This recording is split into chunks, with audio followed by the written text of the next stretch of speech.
Hello everyone, आज की video में मैं आपको बताऊंगा कि कैसे आप ऑर्डर कैंसिलेशन को कम कर सकते हैं। क्योंकि जो भी बंदा लोकल ई कॉमर्स स्टार्ट कर रहा है उसको एक ही इशू आ रहा है कि ऑर्डर्स बहुत ज़्यादा रिटर्न आ रहे हैं। जहाँ कस्टमर ऑर्डर तो करते हैं मगर जब कॉल कंफर्मेशन करते हैं तो ऑर्डर कैंसिल कर देते हैं। तो आज की वीडियो में मैं आपको कुछ इंपॉर्टेंट चीज़ें बताऊंगा जिससे आप अपने रिटर्न रेशो को कम करके प्रॉफिट को एनहेंस कर सकते हैं। सो गाइस, हाई एनर्जी के साथ वीडियो को लाइक, सब्सक्राइब और बेल आइकन को लाजमी क्लिक करें। चलते हैं वीडियो की तरफ। सो गाइस, पहला स्टेप ये है कि जब आपको पर डे 10 से 15 ऑर्डर्स आ रहे हो तो कोशिश करें कि आप बल्क में पीसेस उठा लें।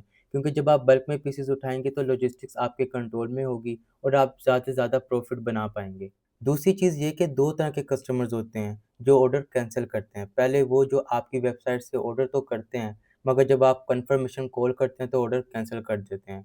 इस तरह के लोग फिर भी ठीक हैं क्योंकि इससे आपके डिलीवरी चार्जेस बच जाते हैं। और दूसरे टाइप के कस्टमर होते हैं जो ऑर्डर कंफर्म कर देते हैं मगर जब राइडर ऑर्डर उनके डोर स्टेप तक लाता है तो ये कहकर ऑर्डर कैंसिल कर देते हैं कि हमें ऑर्डर नहीं चाहिए या हमने तो ऑर्डर किया ही नहीं था। अब इसकी दो वजूहत हो सकती हैं।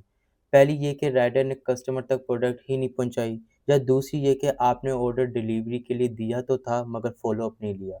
अब मैंने काफ़ी ज़्यादा बिगिनर्स को देखा है कि वो जब भी न्यू काम स्टार्ट करते उन्होंने मार्केटिंग की, उनको ऑर्डर्स आए, उन्होंने ऑर्डर राइडर को दिए। अब होता ये है कि जब वो अपने ऑर्डर्स राइडर्स को दे देते हैं, तो वो आगे से फ़ॉलो अप नहीं लेते और इसी वजह से उनको बहुत ज़्यादा रिटर्न आते हैं। और जब रिटर्न आते हैं तो आपका प्रॉफ़िट मार्जिन कम होता है और जब प्रॉफ़िट मार्जिन कम होता है तो आप लॉस में जा रहे हो। अब इस सिनेरियो में मैं आपको बताता हूँ कि आपने करना क्या है। सबसे पहले तो आप अपनी एक्सेल शीट रेडी करेंगे, ठीक है? उसमें आप मेंशन करेंगे कि आपको कितने ऑर्डर्स आए हैं, कितने ऑर्डर्स आपके डिलीवर हो गए हैं और कितने पेंडिंग में हैं। अब जो ऑर्डर्स आपके पेंडिंग में होंगे आप राइडर से राब्ता करेंगे, ठीक है, कि हमारे ऑर्डर्स क्यों पेंडिंग में हैं। अगर राइडर ये गाइड करता है कि ऑर्डर कस्टमर ने नहीं लिया तो फिर आप कस्टमर को कॉल करें और उससे पूछें कि आपने ऑर्डर क्यों नहीं लिया। इतना जब आप दोनों लोगों के साथ राब्ते में रहेंगे तो आपका रिटर्न रेशो कम हो जाएगा और प्रॉफिट मार्जिन आपका बढ़ जाएगा। अब इस सारे सिनेरियो में आपको ये समझ आ जाएगा कि कस्टमर आपके साथ ड्रामेबाजियाँ कर रहा है कि राइडर आपके साथ ड्रामेबाजियाँ कर रहा है, ठीक है। अगर कस्टमर की मिस्टेक है तो आप कस्टमर से बात करके उस इश्यू को रिज़ॉल्व करवाएँ। अगर राइडर ने कस्टमर को प्रोडक्ट नहीं पहुँचाई तो फिर आप राइडर से बात करके कस्टमर तक प्रोडक्ट पहुँचाएँ।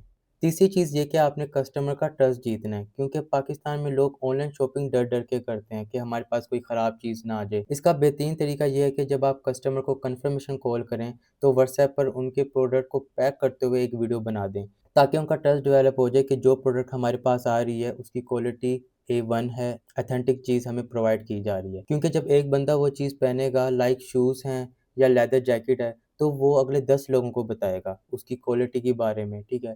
जब वो 10 लोग आपसे खरीदेंगे तो वो अगले 50 लोगों को बताएँगे। इस तरह ये होगा कि आपका प्रॉफ़िट मार्जिन भी बढ़ेगा और ये एक मार्केटिंग स्ट्रैटेजी भी होती है। इसके अलावा आपने एक और चीज़ का ख़्याल रखना है कि जब भी आप प्रोडक्ट सेल करें तो आपके जो भी कस्टमर की प्रोडक्ट की प्राइस है आपने वही रखनी है। लाइक आपका अगर कस्टमर 1200 या 1250 की सेल कर रहा है तो आपने इसके दरमियान ही अपनी प्रोडक्ट की प्राइस रखनी है। अब होता ये है कि जो न्यू सेलर्स होते हैं या जो बिगिनर्स होते हैं वो क्या करते हैं कि आपके कस्टमर की प्रोडक्ट की प्राइस होती है 1200, साढ़े 1200, वो रख देते हैं ₹1699। अब कस्टमर उस वक़्त ऑर्डर तो कर देता है, लेकिन जब कस्टमर आपके कॉम्पिटिटर की प्राइस देखता है कि वो 1200 की बेच रहा है और मैंने 1699 की इनसे बाय कर ली है, तो वो क्या करता है कि उनसे ऑर्डर कर देता है और जब आपका प्रोडक्ट उनके पास पहुँचता है तो वो ऑर्डर कैंसल कर देते हैं। इस तरह ये होता है कि आपका बहुत ज़्यादा रिटर्न रेशो बढ़ जाता है, क्योंकि जब रिटर्न रेशो बढ़ेगा तो प्रॉफिट मार्जिन कम हो जाएगा। तो गाइस, इन्हीं चीज़ों को कम करने के लिए आपने करना ये है कि आप एक एक्सेल शीट बनाएँगे।